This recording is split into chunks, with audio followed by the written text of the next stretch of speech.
with recording in progress. It starts with the description of or the identification of the person who is deposing to the facts in the affidavit. So this one, as we have seen, this is the format. I, Esther Mwalidaka, of the city and province of Lusaka in the Republic of Zambia, do hereby make oath and say as follows. Remember, it is a statement of facts, but because it is being made and given to the courts, it is made under oath. So this is the only, this part which says, do hereby make oath and says.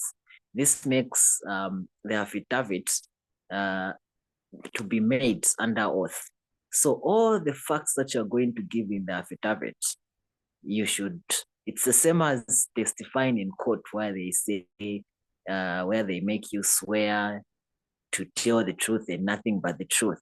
It's the same even in the affidavit. Everything that you say here should be the truth. You are saying everything under oath.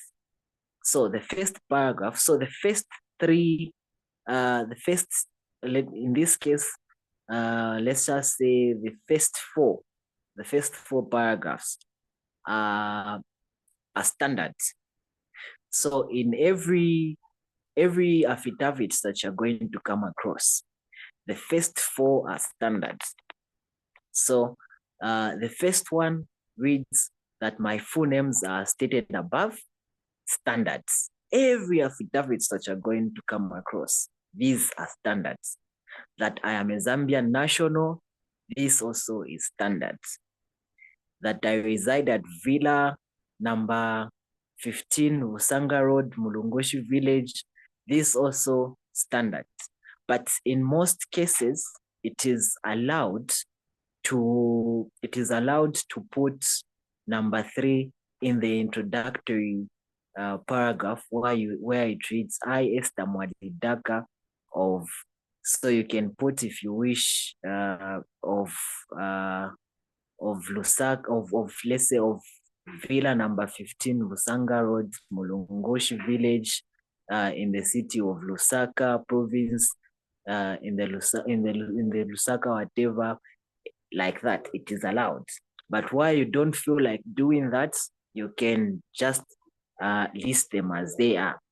Number 4, standards. That I am the plaintiff herein and swear this affidavit from facts within my personal knowledge. This one is also standards. So now, after you have established who you are, where you stay, and in what capacity are you deposing to this affidavit, you are now free to start talking about what it is that you are looking for, what are the facts that you want to now present before this court. So in this case, 5 reads that I am the administratrix of the estate of the late Michael Chaponda Daka, who died in a fatal road traffic accident in the Republic of South Africa on 24th March 2004, whilst on duty as evidenced by documents exhibited here to collectively marked EMD1. So if you can remember what I was talking about exhibits, if you're referring to documents, you need to exhibit them. And here it says EMD1. So we go back to the names.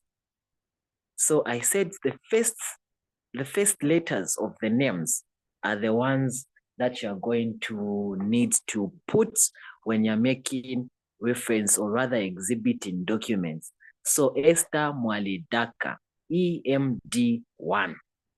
And since it's the first document, that's why you put 1. The first document always is 1. And then the 6th, like I said, each paragraph should only contain 1 fact, and it should be different from the other facts. So no 2 paragraphs should speak about the same thing. So they should be different. In our case, 5 is just establishing that this Esther Mwalidaka is the administratrix of the estate of the late. And then she goes and says goes and describes who the late is to say he died. Remember, these are facts. She knows these things. This person actually died. And she goes and puts a document that exhibits to the fact that this person actually died. So it might be a death certificate, it might be a bio permit, it might be whatever documents that evidences that this person actually died. So you can't talk about a person dying and you do not provide an exhibit that speaks to them actually dying. So you can produce either a death certificate or a bio permit or whatever document it is that proves or shows that the person actually died. You go to paragraph 6, it says that following his demise, I was appointed as administratrix by the Lusaka local court on 2nd June as evidenced by a true copy of the order of appointment of administrator exhibited here to marked EMD2. So if you've seen, 5 just says, I am the administratrix of the estate of the late who died on ABCD in an accident. And here is proof that this person died. And then 6 goes and establishes the facts that indeed this person was appointed as such, and goes and shows to say, okay, I was appointed and this is proof that I was indeed appointed. And this is the document that I've now produced as EMG2. And then 7 now goes and jumps into the actual dates that they're talking about. And it reads that the defendant company is truly and justly indebted to the estate of the late Michael Chaponda Daka in the sum of so much, same being monies due to the deceased pursuant to a life insurance policy, which monies were collected by the defendants from the insurance company, but the same were not passed on to the estate. So if you've noticed how the story is flowing, these are facts that this person knows. And then she's going now down. 1, she established to say this person has now died. Okay, this person died. I've come to collect this money on their behalf. But then what gives me the power to collect this money? I was appointed as overseer of the estate of the late person. But then, even though I was appointed, what gives me the strength to actually say, okay, indeed, this person obviously has people who own Congoli.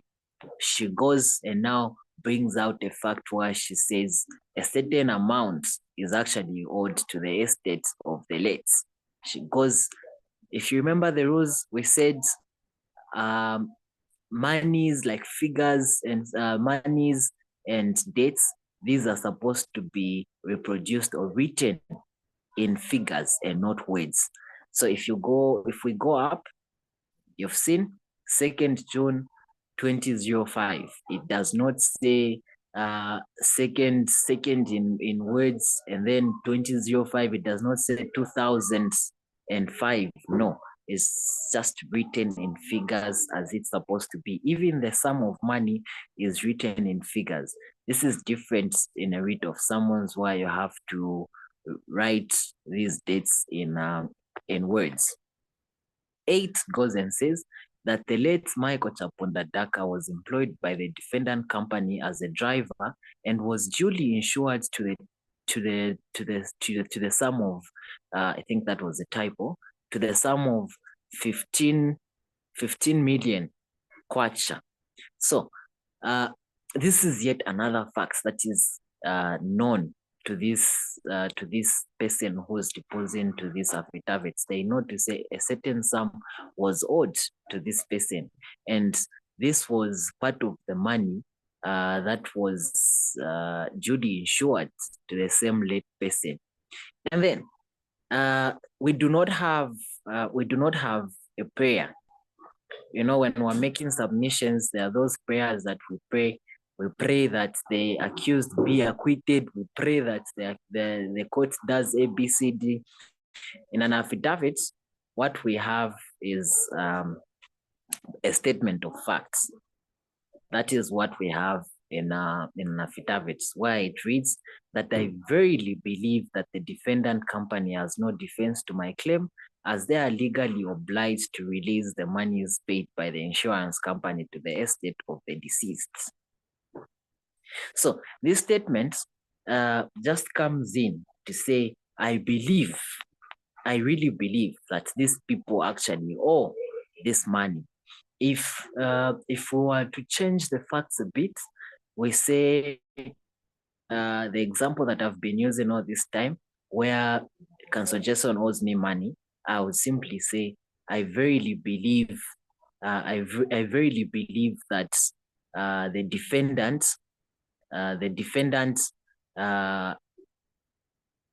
like I said, we've changed the facts a little bit. We'll just say, I verily believe what I've said above to be true to the best of my knowledge, because why? I am the one who's depositing to this, and I am depositing to them in my own personal knowledge, and I was a party to that contract. So I know for a fact. But in this case, this person was claiming for this money because there was a contract somewhere. So this person has read that contract, and they know that the company is bound and obliged to actually release those monies, which is why they've reminded the court to say they verily believe that the defendant company has no defense to the claim, and they are legally obliged to release the monies paid by the insurance company to the estates of the deceased. So this is very key, because in an affidavit, unlike submissions where you actually pray and ask the court to say, do this.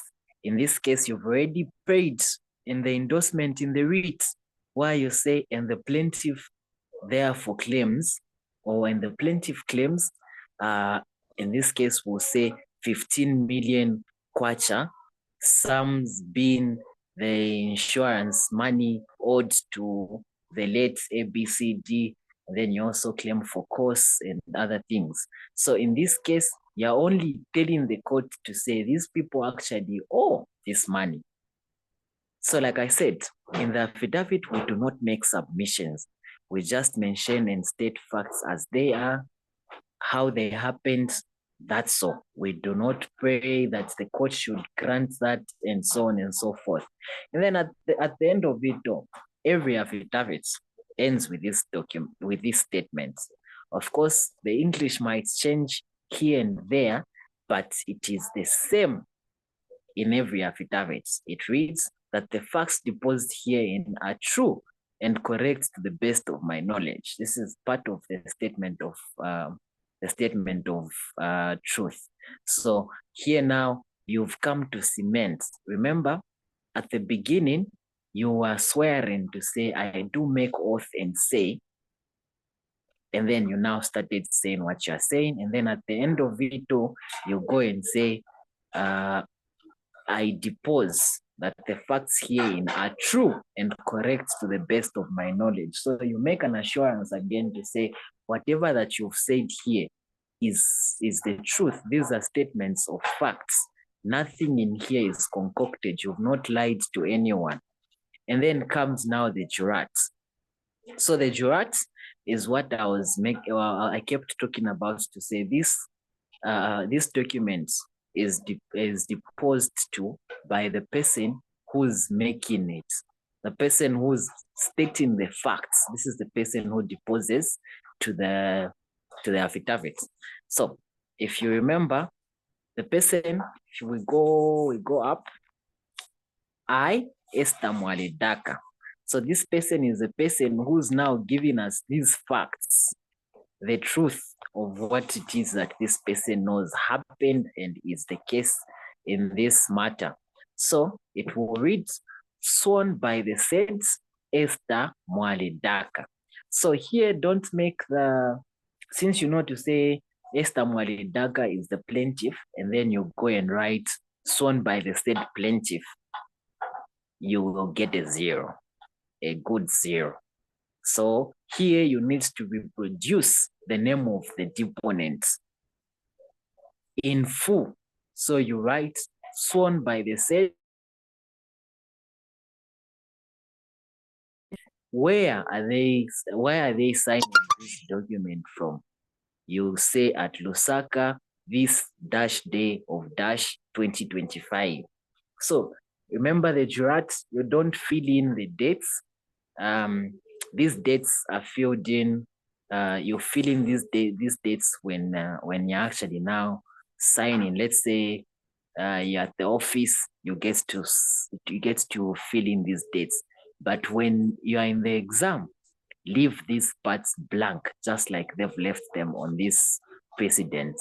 You just write, sworn by the said Esther Mwadedaka at Lusaka this dash day of dash 2025. These closed brackets, they are not decorations. That's how they are. And that's how you are also supposed to write them. After the name, Esther Mwadedaka, you've seen the provision for the deponents there. It says deponents. That provision follows, it's in the same line with the name where it says Esther. If the these to my closed brackets, these ones, they're supposed to be in the middle of the documents. They're not supposed to be anywhere else but in the middle of the documents. So if the name is supposed to fit before you can put this to my brackets here, then you are well and good. You can put the complete name and then you put deponent on the other side. Where you're supposed to sign, it needs to align with where the name is starting from. And then when you now write at Lusaka this dash day of dash 2025, before me, like I said, the affidavit is supposed to be commissioned by the commissioner of oaths. Before me, commissioner for oaths. So the other thing that I need to make mention of is that, let's take, for example, you're in an exam room. They give you facts, a lot of facts and then they ask you to say, of course, they'll give you a lot of facts, but you only need to pick out the important ones. You only need to pick out the important ones that establish what it is that you want to bring out. So they'll give you back to the example of Nkongole, then they'll put things like, I went to the club to dance, I spent that money, and then I did what, this and that, I went to the Vinstone. So when you're depositing now, these facts are irrelevant. You only need to focus on the facts that really speak to what transpired and led to the formation of such a contract. If, for example, there was a default, and then the person who's claiming is saying there was a default. So the only things that they're supposed to talk about are not related to, no, Blessings even went to the Vinstone to use the money but failed to pay back. No, you only say he got the money, we signed this contract, and then he was supposed to pay back according to the contract on the, let's say, on the 16th of July, but he defaulted. And I verily believe the same to be true to the best of my knowledge. That's so. So the aspect of Blessings going to the Vinstone and dancing and clubbing, that is irrelevant. So you only establish the facts that are relevant to what it is that you want to prove. So in a situation where on your answer booklet, the facts that you're bringing out are a lot. There are more than there are way too many, because here we only have paragraphs reaching to 10. Let's say you've reached somewhere 13, and then the space on the page has run out.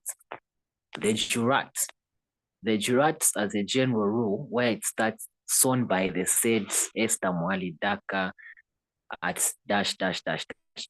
This is supposed to be up to before me, commissioner for oaths. This entire thing is supposed to be on the same page. So you can't write sworn by the said Esther Mwadedaka at Lusaka this dash day of dash deponents, and then on the second page you write before me, commissioner for oaths. You get a 0.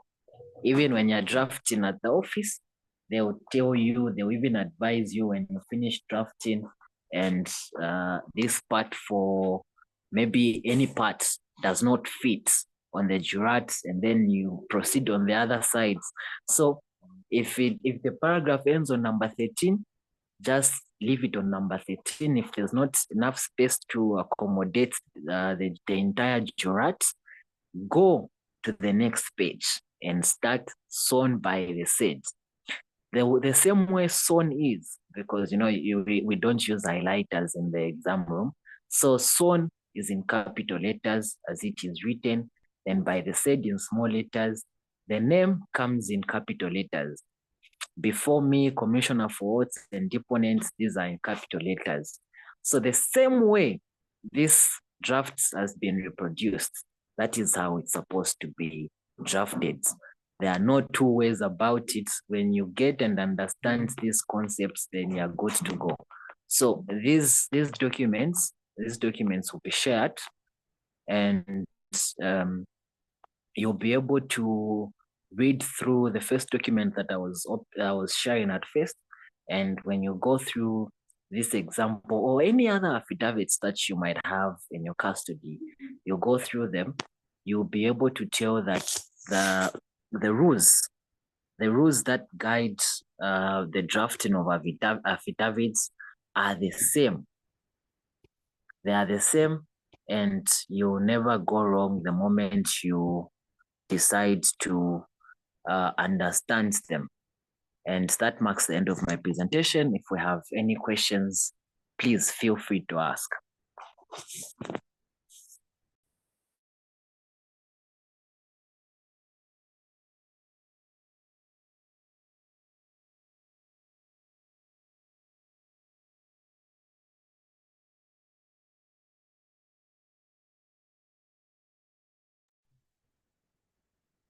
Are there any questions?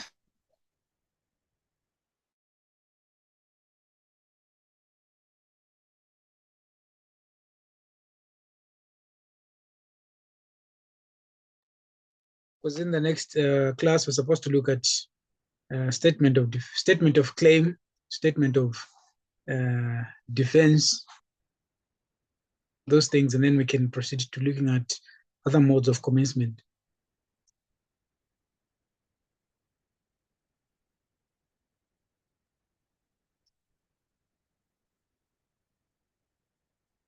Okay, Council, it seems there are no questions. That wraps our meeting tonight. We do apologize that we're having issues with the ending of the class. This was because we are using a free plan for the Zoom meeting. I checked, it's because we're using a free plan and we're only given 40 minutes per session. But that has since been resolved, so we have unlimited time, and we'll be having proper classes going forward. Now, since there are no questions, this is all that we had prepared. I regret that I wasn't sharing my screen. There was much more that was supposed to be shared, and that slide will be shared should be shared with the group after this class, together with these other documents.